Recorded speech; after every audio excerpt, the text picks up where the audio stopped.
Oh, you damn right. Let's go Modcast on a Tuesday. It happens Tuesdays at noon during the spring and summertime. Welcome in. I'm Chad Hastings. We got Jason Sukamel. We got Alex Dunlap. We'll see what information they've got for you. Longhorn fans, we'll be talking about some more good news from your coaching staff to your recruiting and some of those effects going on. Let's give a shout out to Daily and Black to start it out. I figured I'd just start with them right on the screen. They are the sponsor of the Modcast each and every week. You'll see that logo in the lower left the entire time. Remember, it's DALY, Daily and Black. If you need lawyers that are on your side, these are the folks that can help you out. Shout out to Daily and Black. Shout out to all the folks in the chat. Our man Chris Bennett jumps in from Washington State. Money B, always letting you know he is in the building. And Christopher, we just do not have time to talk about what happened to my Aggies. There is no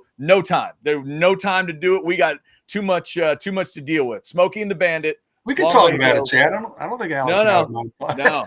Long way to go. Short time to get there. We do not have time to talk about such things. But I appreciate you, Jason. Thank you so much for offering the conversation. No, I wanted to have the conversation with you guys this week, and we can get into a lot of different things. But Jason, some of your notes, recruiting wise, kept mentioning the same guy this week. And, you know, we've taken little notes of this coaching staff and some of the changes that have been made. And I think it can be argued that a couple of these newer coaches, the new coaches for Texas, have already made an impact in recruiting. We've talked about Coach Orfe with the DBs, but today I want to talk about Alan Clark, because I feel like that name keeps, kind of keeps coming around. Jason, let people know a little more about him. I looked up a little on him as well. This is a young riser in the coaching realm. I'm also glad Alex is on the show, because I think it's Alex that got that note. That was it at Combine?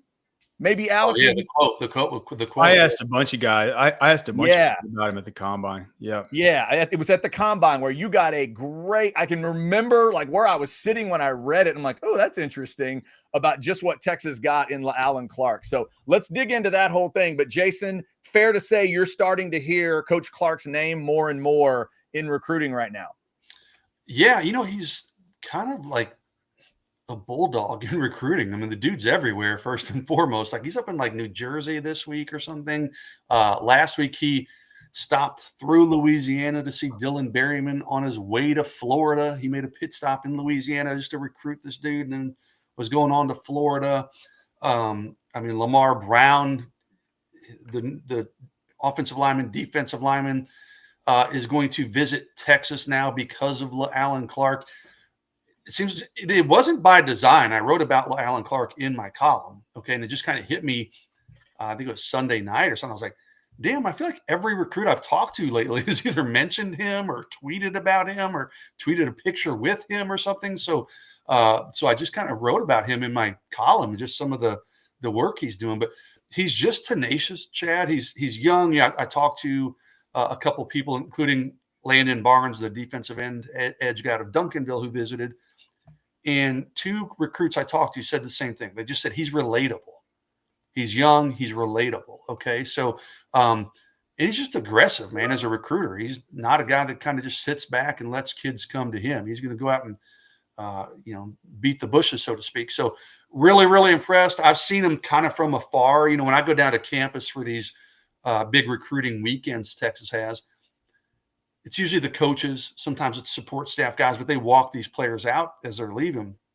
And Alan Clark, I see him do it a lot. And recruits seem to like him. Parents seem to like him. He's energetic. So, he's done a really good job so far in his first few months in Austin for sure. Yeah. By the way, Landon Barnes, the badass edge out of Duncanville. There you go. Right there. Yeah, that's Coach Clark. There you have it. Yep. There it is. There he is. There's Coach Clark on the right, and there's Barnes on the left, and he's been already impactful. Alex, take people back to the Combine. I love it when you and Cody were at the Combine. I know you've been doing this for a long time too, but trying to think up those questions of, hey, who am I going to see? Who could I ask to get a little intel Texas-wise? And just talk about kind of your process of asking about Alan Clark, and what was your reaction from the Ohio State folks? Dude, I'll say first, well, before the comp, here's the other thing about Clark is that the current players on the team love the guy too. Okay. You hear it from you hear it that like they say he's the most pop. They all want to, even if they're not in his position group, they like to go hang out in his office. And he's a dude that people like, you know. But yeah, I remember JTT. He doesn't like being called JTT. What JT2? Tui Moloau? Yeah. Good for you, Chad. Yeah, look at you. Hey, you know what? He was practicing that. Little practice, and thank God they called him JT Tui Moloau, so I didn't have to learn that first name. Yeah, no, okay, but you know he was the one. You know, clearly he worked. That was his position coach, right? So he's like, but he said, man, they're so close in age that he kind of felt like you're just bouncing stuff off a dude that's like a brother and stuff. He's saying that, saying that y'all stole one. You guys, you know, he saw me wearing my Texas Beef Traders hat, and he goes, "Oh, you're from Texas, huh?" Mm-hmm. I said, "Yeah," and he goes, "Man, y'all stole one." He said that So real quick, Alex, to clarify, you didn't specifically ask Tui Moloau about him. He saw the hat and he immediately went to Clark. No, I asked about Clark, but then he saw the hat okay. and he's like, "Oh, I see why you're asking about him. You're from Texas." I got you. Okay, got you. And then you know, the other thing that he said, just to kind of show how much he likes the guy, he said that he's planning on taking a trip down. You know, he says that he's gonna have to be a fan of Texas now, and he's taking a trip down to Texas next season to see how, you know, Alan Clark's room is shaping up and all the rest of it. So it clearly made a giant impact on him. And it wasn't just him. You know, that was the one who had the kind of the direct playing experience under him. I guess Jack Sawyer did too. And he, you know, just a bunch of the same from him. But even the guys that didn't even play under him or guys on the offensive side of the football that you would ask, they all know him and they all really liked him.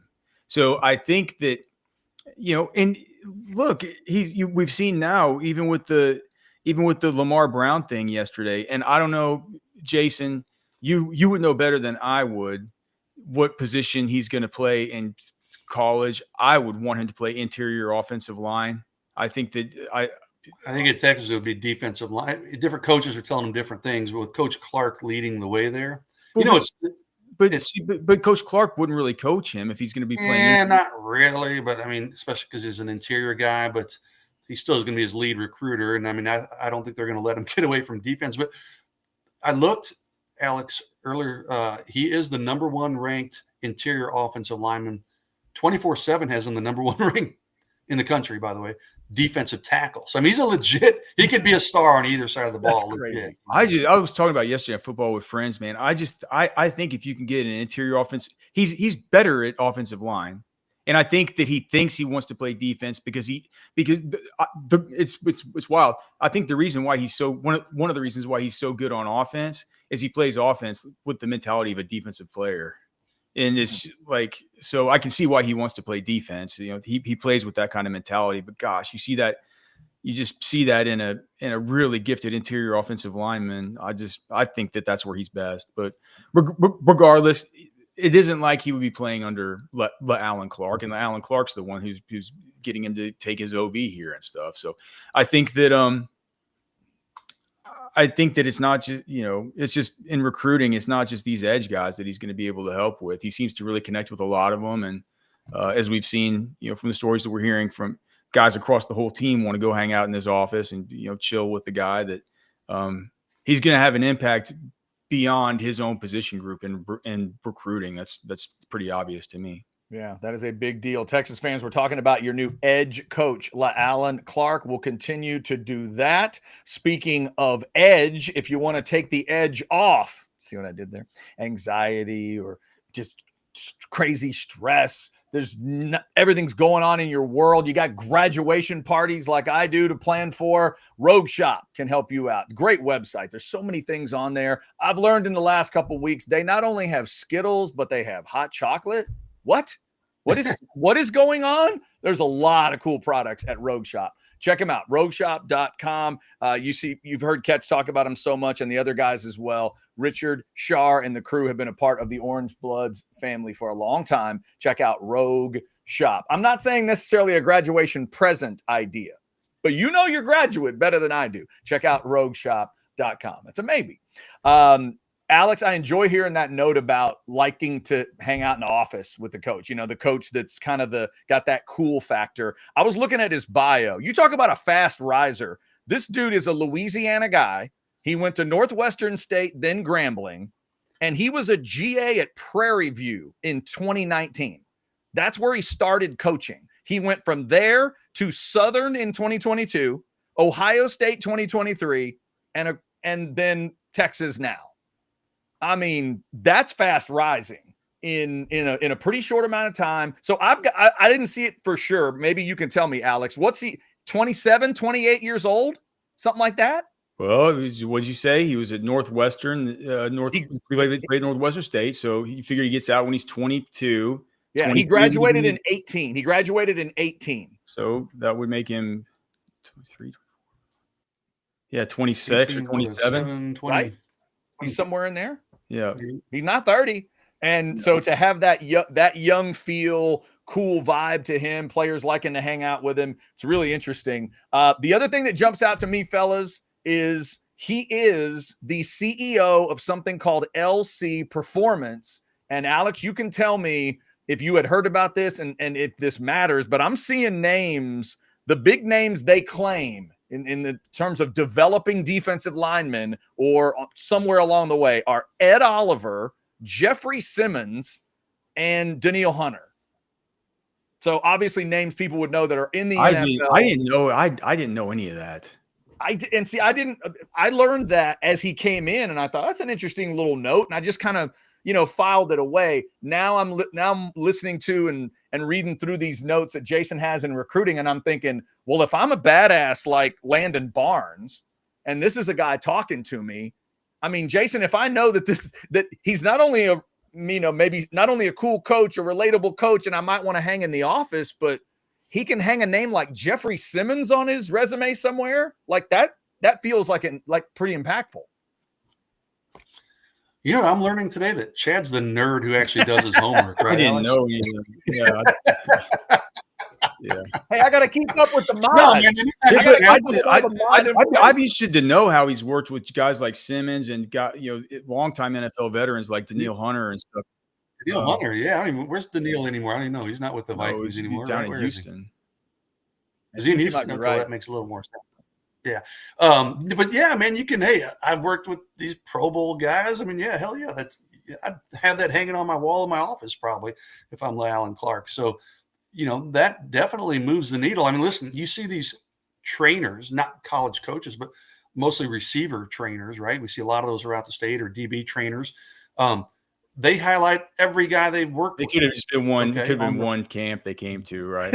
They met him one time. Yeah, exactly. They worked with him for an hour. But I got that guy his big contract. Yeah, right. So, yeah, if you're Alan Clark and you've worked with some, experienced NFL veterans, guys who've been very successful, hell yeah, you'd promote. Yeah, that's true. Right. Hey, I met him once and then, he said hi and that was it. But yeah, it would be interesting to hear those guys sort of react to it if you mention them. But just names that stood out to me, guys on the defensive line I've watched play in the NFL and you notice them. So that can't hurt Alan Clark at all. So great news there if you're a Longhorn fan in terms of recruiting, in terms of development, and then like Alex is saying, a guy that obviously the players really enjoy being around. All right, let's grab a couple of chats here. If you want to throw us a super chat, you know where it goes. It'll go right to the top of the list, and we always appreciate those donations. Shout out to those of you heading up towards 300 in the Specs chat right now. A couple of regular chats that stuck out to me, one for each of these guys. Eric says, Alex, does Texas have a better chance of beating Ohio State with Arch than Quinn? Eric just can't let go. What do you think, Alex? Yeah. I think Quinn's better, I think Arch is better, and I think Ohio State's not going to be as good this year. Yeah, I would agree with both of those. Jason, you agree with that? I would agree. It's on the road. That makes you a little more nervous, but even that element being thrown in, I agree 100% with both things. Also, it's one of those catch them when you catch them at that moment if you can. Yes, Texas is its first game, but You wouldn't want to play, this Ohio State team. Who knows what they look like in November? Who knows what they look like later on in the season? You're getting them week 1 might be a good thing. Do we know, is it Julian Sayin? Is he projected to be the starter? I think so. Yeah. So, people are talking about Art. First off, Art just started a couple of games, but first game kind of really is taking over the program. Well, hell, if you're nervous about that, how nervous are you about Julian Sayin taking over an Ohio State program where he's never started a game at all? It's true. All right. And then Eric also had one for you, Jason. Says, Jason, Cody said yesterday on Football with Friends, Texas misses on Ojo and Turntine. Do you agree? Cody's just trying to get clicks, right? Cody, you're in that. No, I don't agree with Cody, but I'll tell you what, it's not at all out of the realm of possibility. John Turntine, you could say Texas is maybe like a co-leader there with maybe like A&M. Stanford's now in play a little bit. And on Ojo, I still favor Texas, but we've talked about this a lot, man. I mean, he's already up to his 4th. He's taken 4 official visits. He's got several more scheduled. And there are some ridiculous offers being thrown Felix Ojo's way. So is Texas going to come up to that level in terms of their offer? Or is Ojo going to say, hey, maybe dollar for dollar it's not equal, but there are a lot of other benefits at Texas that outweigh maybe another place or two. So I still think Texas gets 1. I think it's possible even that Texas could get both. Not likely, but possible. But I'll kind of say the other side of that coin. It's possible Texas misses both, but not likely that Texas misses both. So I think Texas gets Eric, 1. thank you for that. Also, Rex says, I would rather play them in November if it's possible. They play their worst versus Michigan in November. Rex, that might just be about Michigan too. You never know. But it's a point. It's a point. They've played bad in November, but we'll see what it looks like. We are doing the show here, of course, on a Tuesday. Whenever you're checking us out this week, the Thursday of this week is 100 days till Texas and Ohio State. So if you're into counting it down, we're about to hit the 100-day mark on that. All right. Thank you guys again for jumping in the Specs chat. Let's hear from Specs. They have a tequila sale going on through the end of the month. It's tequila time. Who's ready for a margarita? Shake things up all month long with discounts on Blancos, Reposados, and Añejo tequila during Specs Tequila Sale. All right.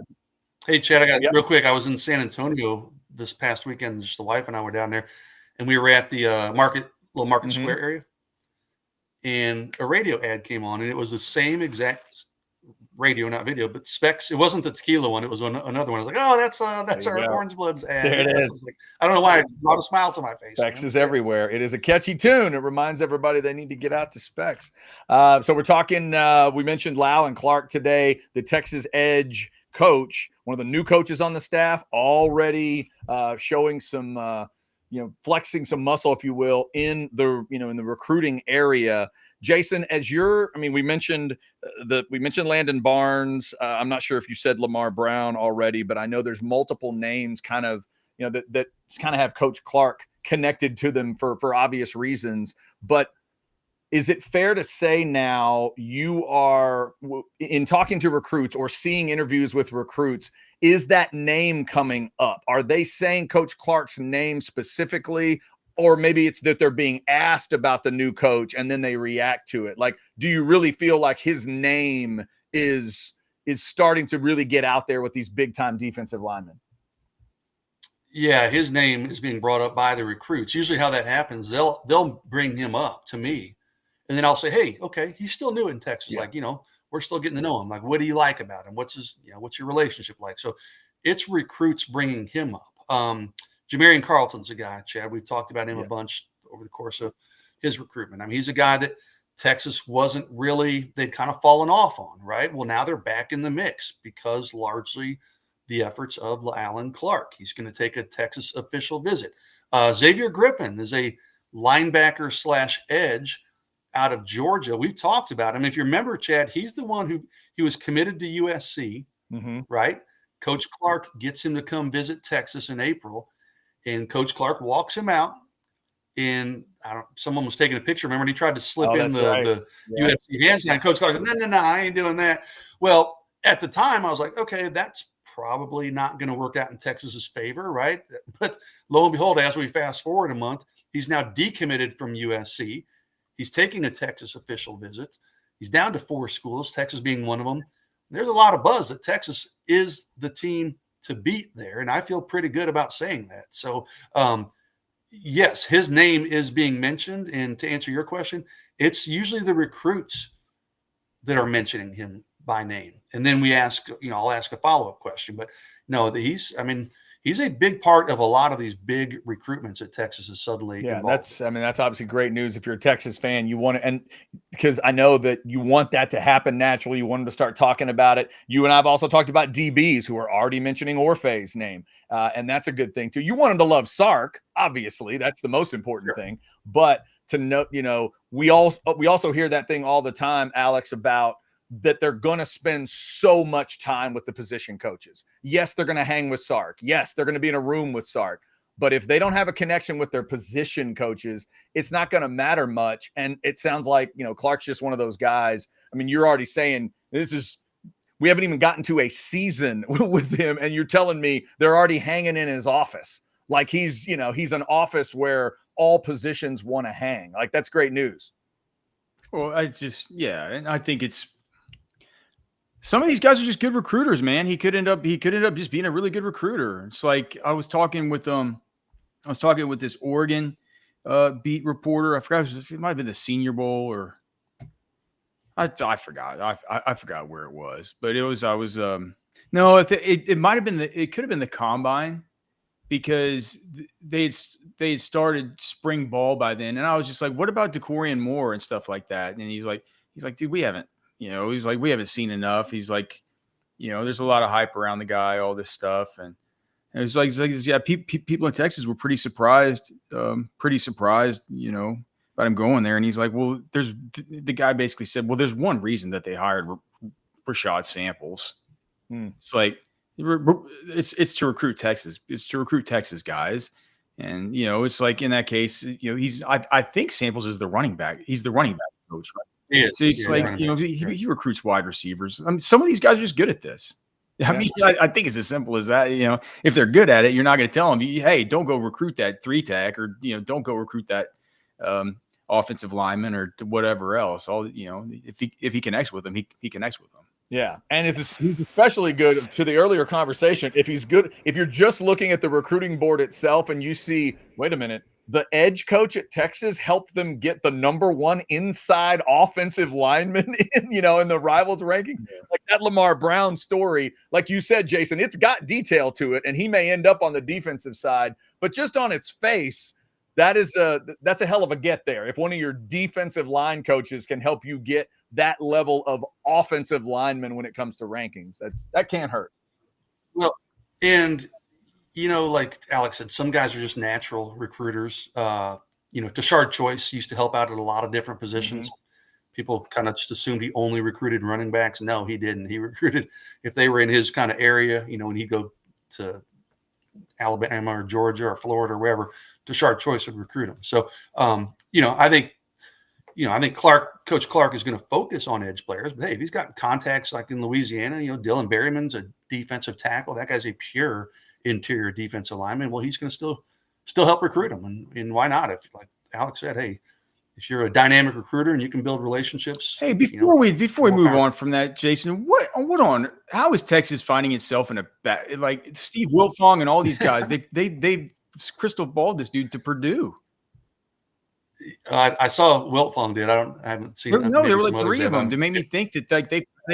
Well, probably people are piggybacking off of Wiltfong. Well, here's the deal, Alex. Like, I talked to Dylan Berryman last week, and he had and I didn't even know this, right? Because the Rivals database wasn't updated. We had him with like a late May or early June visit to Purdue. Well, I called him, and this is like Monday, I think, of last week, and he goes, "Oh no, I literally just got back from Purdue yesterday." And I go, "Oh, okay, I didn't know that." And so he said, "Yeah, man. So we're talking about Texas and Purdue and other visits and things." And he said USC is no longer in the mix for him. It used to be Texas and USC. USC's out. he said to me, he flat out told me Purdue is his leader coming out of that visit. And I will say this, I've heard people at Purdue, the rumor is they feel really good about their chances. But dude, like recruiting, I've said this before and I'll say it again. You got to kind of predict 3-4 steps in the future. Okay, he comes home from Purdue and says, dude, Purdue's my leader. I might have even kind of given an indication that's where I'm going to wind up.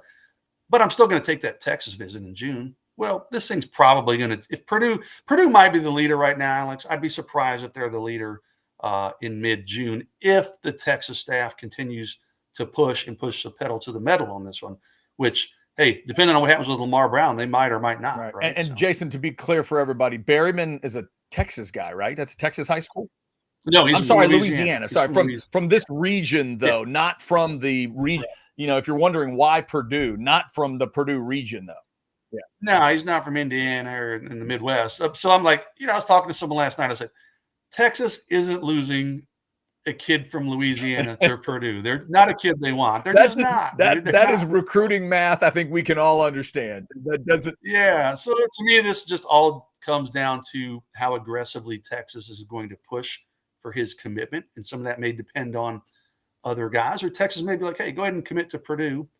We'll flip you in October if we need a defensive tackle. So, or we'll just get you in the transfer portal like we just did to Cole Brevard. Well, there's that exactly. There's that option too. Yeah, exactly true. right. Cole Brevard came from Purdue. All right, it is the Modcast on a Tuesday. Tomorrow at noon on a Wednesday, it will be House Divided, and Jeff Ketchum will jump in. Ketch is just trying to take some time off this week, but he is going to do a House Divided tomorrow on that Wednesday show, which means what will he be doing while the House Divided show is on? That's right, kids. He'll be at hijackpoker.com and trying to pay attention to me, but really paying attention to Hijack Poker. Get that app, put it on any device you want, hijackpoker.com. This is for all of you in the state of Texas.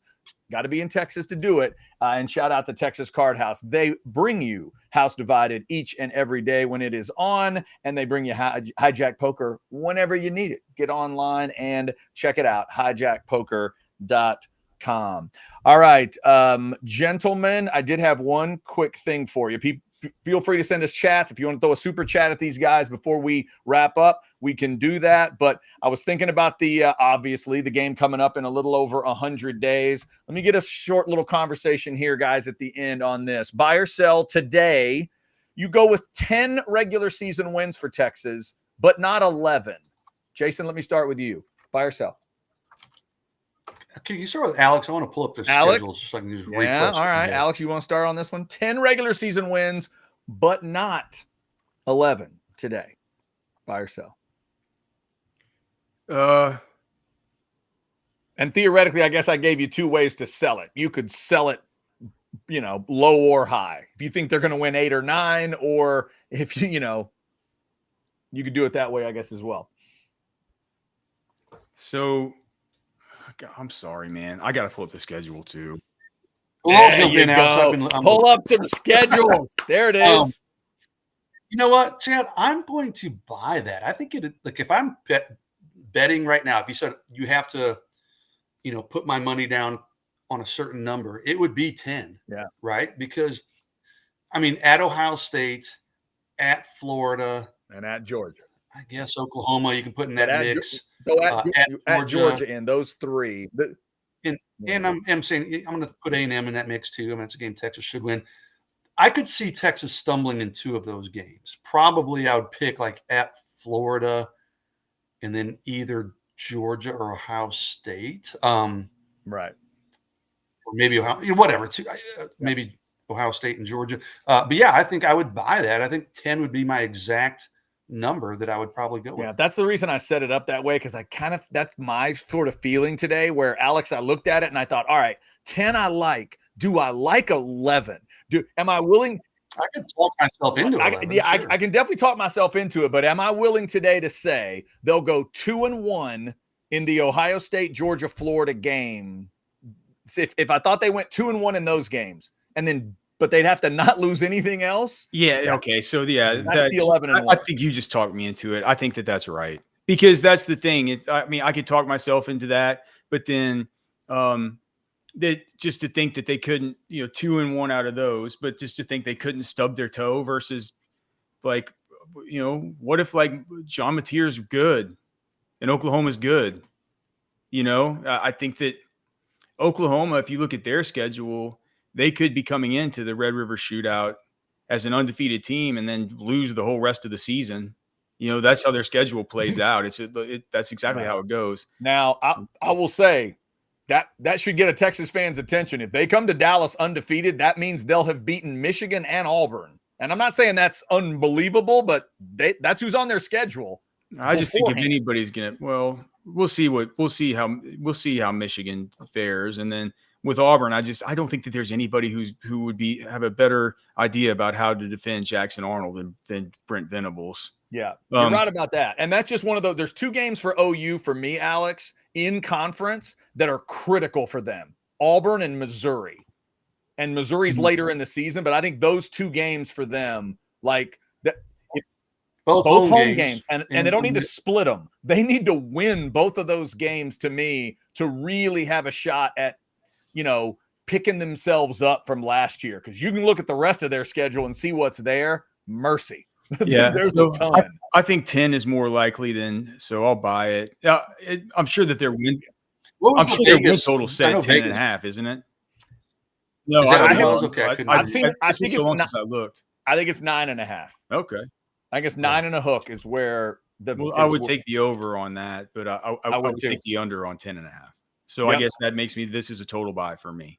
Yeah, I think I think that's kind of where I am. That's kind of where I am on it and why I set it up that way. Let us know what you think of that in the chat as we roll through the modcast. I got one more buy or sell for the guys before we get out of here. I have also got to tell you about sleeping before we get out of here, and that is sleeping, making sure you're sleeping well, making sure you don't have allergy issues. Sinus and snoring specialists can make sure you have it all under control. So yesterday, I'm doing the show. You guys probably, if you watched the show yesterday, you saw Alex join me for the show on a Monday, and he said he had a buddy that had 120 something instances with sleep apnea. 120. I've never heard of anything like that. My wife was up in the 60s, and that's severe sleep apnea. I was in like the 20s or 30s. And when I say that, I mean 20 or 30 times I stopped breathing per hour. They can send you home at Sinus and Snoring Specialists. They send you home with a sleep test. You sleep in your own bed, and they look at that info, and they're able to figure out what's going on with you while you're sleeping. If you stop breathing that much, if you stop breathing even as much as I was or as much as my wife was, that's even worse. And as much as Alex's friend, I'd never even heard of that. 120 something is crazy. You don't want to let that continue to get worse. You want to get it fixed. Sinus and Snoring Specialists. They've got all kinds of options for you. Snoring, sleep apnea, sinus infections, allergies. They can get rid of the allergies for good. It's an incredible place. Check them out. 601-0303 or sinussnoringent.com. Feel clear, rested, and healthy with Sinus and Snoring Specialists. 127 times. Did you say they do it at home? Sleep at home, study? yeah. Yeah, That's they send you home with it, and you sleep. You sleep in your bed and everything, and you got to, they got directions, and you get it all hooked up. Thing kind of goes across the chest or whatever, and it's got a little thing for the finger and the blood pressure and all that stuff. Yeah, and then wow, dude, that's because you're going to get a more accurate read that way, I would think. Because when you have to go to like some facility to sleep, you're never going to sleep as well as you are in your own bed. Yeah. Someday, if we ever do like a night show and I have a few cocktails or something, I'll tell you my horribly embarrassing sleep study I story. Like that's embarrassing sleep. That's we need a really good super chat, but that's not for today. Yeah, we need to get you and Dr. Slaughter I'm sure Dr. Slaughter's heard a lot of good sleep study stories. I bet he's got some stories. That thing is cool though, because they can use that information later. And then I took the sleep test later, Jason, to then double check the numbers. So that's how they keep, they're making sure they're seeing numbers that they like. And then eventually when they get you to that point where they like it, then it's like, okay, you're good and ready to roll.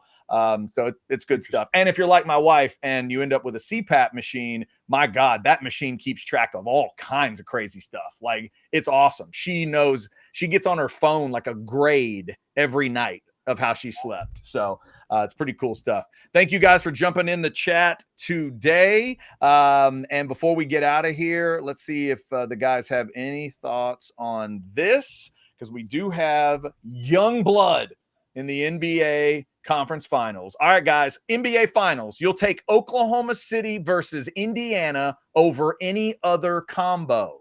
I don't know anything about it, but I'll say yes, because those are the two that I'd like to win, just because I have friends that are fans of both. So that's definitely who Alex is rooting for. Jason, is that what you like? You want something else?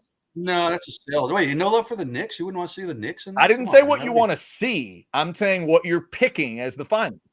Oh, if you think the Knicks are better, then sell it and tell me you think the Knicks are better. Yeah, I'll sell it anyways. I'm gonna take the Knicks. I'm not necessarily rooting for the Knicks. Actually, I'm rooting for Indianapolis and I'm rooting for Minnesota. So the two teams you don't have on your screen there. But I'm gonna pick Oklahoma City, and then I will pick the Knicks over Indiana. Although Indiana's playing good basketball. It's going to be wild. So obviously we do modcasts on Tuesdays. Tuesday night. Imagine if the media markets they get are Oklahoma City and Indianapolis when they could have gotten Minneapolis and NYC. Yeah, I love all this, Alex. I'm with you. I love all this young talent, but you're right for the just the broadcast of it. I wonder if the ratings will go down for that. Tonight is Minnesota, Oklahoma City. That's the 6 seed Minnesota against the 1 seed Oklahoma City. And in the East, that starts tomorrow on Wednesday, Indiana and New York. I double-checked the records, guys. The Knicks are the 3 seed over Indiana by 1 game this year. They won 51 games, and the Pacers won 50. So that's why it starts at Madison Square Garden. So OKC's getting the 6 seed, then who'd they play before? Like, what seed they play before? They played Denver before. Denver was 3 or 4, right? 4. Denver was 4, and then they played the Grizzlies. So they've had a pretty easy cakewalk to the NBA Finals if they can get past the 6 seed. I say cakewalk. Denver did take them 7 games. And hey, you earn. That's what the 1 seed's for, Jason. You're supposed to get the easier path, right? Yeah, well, not usually this easy. Yeah, but they're looking good. We'll see. Somebody's getting their first ring. Some star on one of those 4 teams is getting their first ring. We'll see who it is. Tuesday and Wednesday, those conference finals get started. All right, before we wrap it up, let me remind you to head out to the Deep Eddy Vodka tasting room. It is all tasty. I have had a sip at least of everything you're looking at. And more out at the Deep Eddy Vodka tasting room. Go have a tasting. There's 9 different flavors now. If you add in pineapple, learn about the history of the place, visit the incredible location, and don't forget to have some of that Crimson Creek Smokehouse barbecue. It is excellent as well. I've told you, I'd send you out there just for the barbecue. It's that good. And then you get all these cool vodka drinks too to check out. So make sure you tell them you heard about it on Orange Bloods Live when you visit the Deep Eddy Vodka tasting room. Thursdays through Sundays is when they are open. All right, gentlemen, anything else before we close up shop? I'm good if Alex is. We're good. We appreciate these 2 guys for jumping in for the modcast today. Remember, Football with Friends with Alex and Cody coming up at 6. Old Fashioned tomorrow morning at 9 a.m. And Jason and myself with the Recruiting Hour. That premieres Wednesdays at 10 a.m. The Recruiting Hour brought to you by Longhorn Wealth Management Group. We got a lot of stuff to get to this week, and you'll hear Alan Clark's name in this week's Recruiting Hour. I know, because of the big defensive line talent that he's trying to get to Texas. So all that's coming on Orange Bloods Live. And as I mentioned earlier, tomorrow at noon, it is the One House Divided this week with Jeff Ketchum on it. Thanks to the guys for jumping in on House Divided this week so we can give Ketch a little time off. Thank you guys for jumping in the chat. Like, subscribe, get your notifications. Y'all have a